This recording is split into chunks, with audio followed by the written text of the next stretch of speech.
What's up, everybody, and welcome back to the channel. Now, after taking a little break from that last video that y'all saw, today I'm going to be back to chasing the redeye bass, and this one I'm going to be chasing what I call my hometown redeye bass, the Warrior. This one actually lives in pretty close proximity to me. Now, I know with the few videos that I've done about them, I know you guys that are familiar with my channel, I know y'all know all about these redeyes. Y'all know the type of environments they live in and whatnot. But for those of y'all that are new to the channel, maybe new to the redeye in general, this may be y'all's first time hearing about the redeye bass. There's 7 different species that folks refer to as redeyes or upland black bass species. Now, each one is native to its own specific watershed. This one right here, the Warrior, is native to the Black Warrior River drainage of central Alabama. They like clear flowing, non-sedimented waters. And this one's endemic to the state of Alabama. You can only find it here, nowhere else in the world. But these guys, along with the other redeye / upland black bass species, they really need all the awareness they can get, all the protection that they can get. We've got to do our part to help protect them, to preserve these guys for future generations. But this specific one right here, the Warrior, is probably one of them that's declining the most rapidly due to hybridization and habitat degradation. We've got to do our part to help conserve these guys. But the main objective today is we're going to try to get one on the fly. But some of y'all may look at that and say, hey, that ain't no fly rod. But there's actually a method to my madness. There's a reason that I have it on this setup right here today. I bought a little cheap fly fishing combo that I've been using, that I've been trying to get used to casting and whatnot. But in order to not be carrying so much gear with me today, just to have one rod with me, I opted to put my fly reel on a spinning rod. And I've actually got a spinning reel in my backpack that way, in case at some point in the day I'm having too much trouble and trying to figure out this fly fishing stuff. Because I'm not good at it by any means. Y'all see what I mean if this actually makes it to a video. But I'm very, very novice just now, starting to get the process of casting down. Probably gonna have to roll cast a lot in the environment that I'm gonna be in today. I've got the spinning reel in there as a backup option, just in case I have to swap over to it. I mean, I can just pop that fly reel off this rod, put the spinning reel on over to it, and just keep on rocking and rolling. I picked up a pretty great book too, trying to recall the exact title of it right now, but it's written by Dr. Matt Lewis, who, I mean, he's the authority on redeye bass. I'll put a picture of it right here, and I'll put a link of it down in the description below. But I want to say it's called Redeye Bass Fly Fishing, Journey Across Southern Waters. I probably botched that, but something along those lines. I'm just drawing a blank right now this morning. But yeah, if any of y'all are interested in the various redeye species, want to learn about their habitats, just want to learn all about the fish, that's the book for you. Check it out. Definitely a really good read. I didn't put it down the whole first night that I had it read all the way through it. Really, really good stuff there. I'm hoping that I do wind up getting my first redeye on the fly today. Got a blue boogle bug on there to start with, and I've got my fly reel line with some 6-weight AirPro weight forward line. The guy that I was talking to at the fly shop thought that would actually be a pretty good line for me starting out with. I'd say he was right. It casts a lot better than what initially came on this reel. And believe it or not, on the spinning rod, this thing actually throws a whole lot better too than what it did on that cheap little fly rod I got. Definitely gonna wind up getting a better fly rod going forward. But enough running my mouth, let's get down here, see if we can get one of these Warriors. It's supposed to be a super hot one today, so it'll be a perfect day for doing some creek wading, and good cool water will keep us cooled off. Ridiculous, y'all. Some of my favorite redeye waters, and folks just are trashing it. And this place is so remote, so off the grid right up here, but obviously still enough people know about it to be coming trashing the daggum place. And after all that daggum rain that we had earlier in spring, the last couple weeks, it ain't hardly rained at all. I mean, there's been just the occasional little pop-up shower here and there, but they've been few and far between. Barely had any rain whatsoever. So the old creek is looking a little bit low. Yeah, we're gonna go ahead and stop right here where we're first coming in, and make a few tosses, see if we can find one right off the bat that wants to play. Y'all don't give me too much criticism on my fly casting here, because I am a rookie at best. We're gonna have to roll cast right here, because obviously got all this brush and stuff right back here behind me. Cast number 1 here. All right, I'll wait and let those ripples settle. We'll start working her, because that ought to be a good enough cast.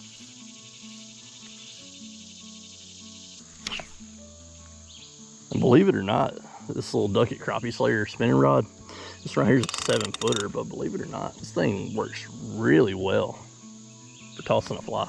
I'm a novice at this fly fishing, just now beginning at it, but it seems like this rod loads up really well with the line and gets the fly out there as far as I need it. I'm sure it's no match for a good quality fly rod. What in the world is that? That's a weird noise. I'll bring this wilderness where I'm at there and tell them what's out here. Here comes old Greg. He's a scaly manfish.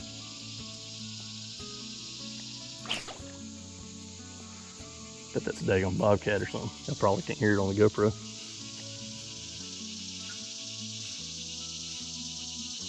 And be very careful, especially this time of year. Danger noodles are guarding their eggs. I'd be very observant.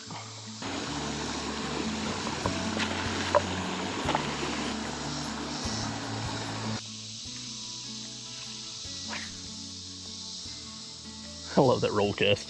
It's awesome. Just the whole look of it's so cool. Just watching the energy transfer and just that little roll go out there. Thought I was rolling. I was over here just talking away. Somehow my camera got shut off on me. I don't know how, but got some pretty little longer sunfish on the fly. It's a good change of pace from not seeing anything all morning, not really seeing much activity.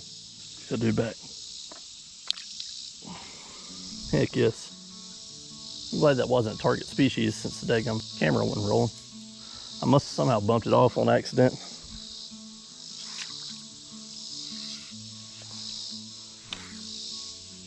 Yeah, even though that wasn't the target, I still would have liked to have had it on camera. I saw something with a bass-like profile up through there. I had a couple more bites before that sunfish came up and grabbed it. Maybe we can pull another one if we didn't spook them too bad. Pulling that one little fish out. Spooked the other fish that were there pretty good. I don't blame them. It spooked me pretty good too if one of my buddies was sitting there beside me and got yanked out of the water all of a sudden. Oh, had a bite. Oh, missed him.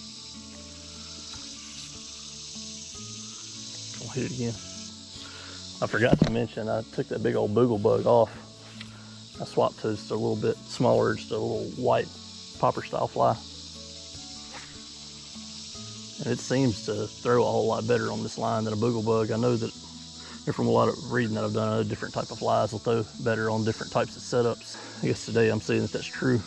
Got a lot to learn with fly fishing, I know that.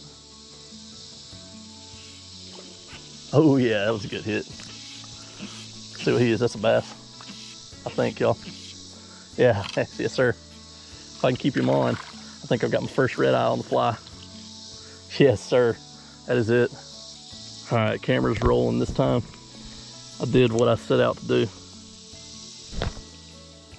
thought I saw something up there with a bass-like profile. Here, a little forceps and get him off. This one's got a little bit of a deformation. I've caught Alabama bass with this deformation before, but never caught a warrior with it, which I mean, I haven't been targeting warriors for very long. Look at him, he's got that little, oh, I dropped him. Dang. Oh well, he's going back home. I mean, I probably got a good enough look of him to show him to y'all. Y'all seen he had that little stub nose look, kind of like a pug or a Boston Terrier or something, like he smacked into a wall. That's weird. I've never seen that deformation in a warrior before, but like I said, I haven't been targeting him too long either. Definitely a warrior though. The way his spots were separated and the blotches that were on him, blue coloration in him. And he had a little turquoise crescent at the back of his eye. It's a little guy, but as my first red eye / upland species on the fly. Heck yes, dude. Heck yes. I'm gonna be posting that guy on some of the red eye bass fly fishing groups. See if anybody else has come across that in any of the red eyes before. I don't know what causes that, but my day is made right there, y'all. Happy birthday to me. Oh yeah, if I didn't mention before, today's actually my birthday. And I know this video will be a few weeks delayed coming out, so by that time we'll be a week or two past my birthday, but it's a good birthday gift right there. First red eye on the fly, and having my first red eye on the fly be my beloved warrior bass. Now one thing, I don't know if y'all can tell and notice, but we're getting in the section of the river that's got more gravel on the bottom mixed in with the big rock. Got gravel and boulders going on here. The sections of creek we've waded through so far to get to this point have had lots of sand and silt on the bottom. There just hasn't been any activity. Hope we can get another one, but even if we don't, still did what I came to do today. You know, we'll definitely be seeing more fly fishing in my upcoming videos. Plan on going up to the Sipsey Fork, doing some fly fishing for trout, fly fishing for other types of red-eye bass. It's definitely here to stay on the channel. Not all the time, but it's gonna be mixed in here and there.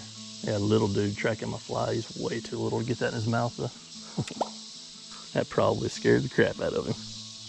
I know one thing I can tell while out here, I've got to learn just not to snap it so hard. It seems like I get better distance, just get a much better look to it too on my throws that are just a little more smooth, a little less snappy and a little more smooth. I'm sure it's old news to any of you fly fishermen, but we're learning here. Any of you guys that do fly fish have any suggestions, like on maybe rods that I should look at for fishing for these small bass species, techniques that I could do? I mean, something you see that I'm doing wrong that may be hurting me in learning how to fly cast. Shoot, just any tips y'all got, feel free to drop them down in the comments below. Got a beautiful little waterfall, y'all. It's another one of the perks of this red-eye bass fishing. Really do have some truly amazing, beautiful scenery here in Alabama. I think a lot of folks just don't appreciate it for what it is. Oh God, I just snatched it out of one's jaws, and I'm pretty sure that was a bass too. Kind of cool little minnows flickering and shimmering. I don't know what those are. All right, y'all, we found this little shaded spot. This looks like a suitable spot to stop, change out the GoPro batteries before we take on this next little stretch. Go ahead and get us a little water break into. Some Powerade maybe, I don't know, get some electrolytes. Let's see what we got. We got some Powerade, some water, some peanuts, a pack of cheese and peanut butter crackers. That'll make for a good wade, won't it? Now at this point, I'm the furthest I've ever been up this creek. I fished the parts before that we've been through thus far, but we are in uncharted territory for me now. Some kind of little dead fish. Let's see what he is. Check that out, y'all. See that little guy floating around in there dead. Anybody know what he is? Cool looking little dude though. I think that's what I've been seeing flashing all over the place.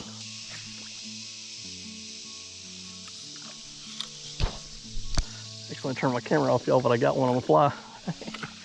I got the blow up on camera, but for some reason I was thinking my camera was off. I went to turn it on. In actuality, it was turning it off.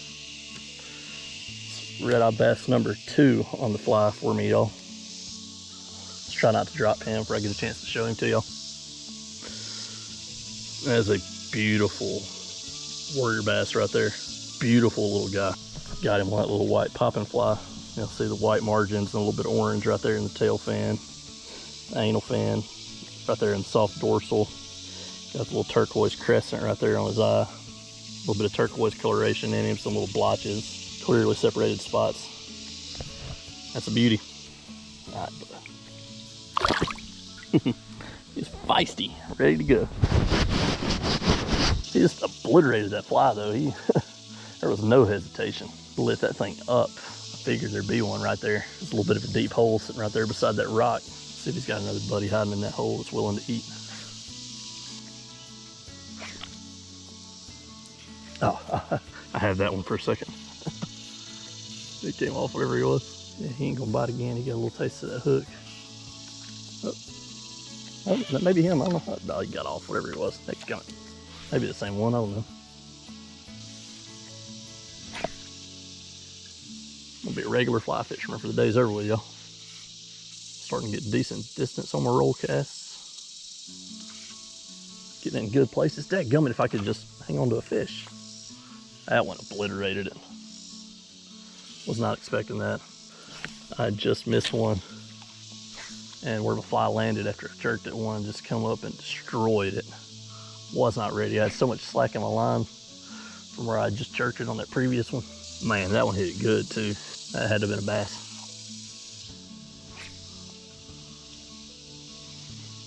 Yep. Oh, he got in the brush. There you go. Come on. I figured there'd be one there. Oh, he got me right in that brush pile. Swing and a miss.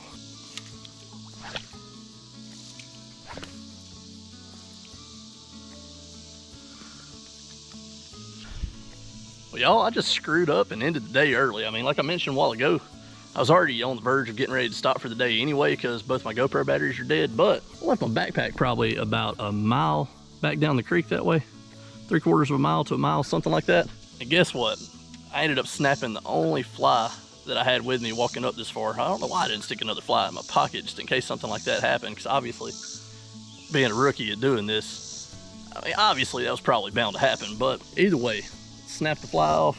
Like I said, backpack's about a mile back down that way. But with that being said, I appreciate y'all watching. I was really hoping I would have caught more, which I mean, if I would have been able to land half the fish that I had suck it down, if I'd just been a little bit quicker on the draw and gotten half of them in, well, we've had a pretty fish-filled day. I'm definitely not gonna complain about catching 2 warrior bass. Getting my first red-eye bass on the fly is awesome. I see why people get so into fly fishing for these beautiful little fish. But I appreciate y'all watching. Hope y'all enjoyed that one. We'll see you guys next time.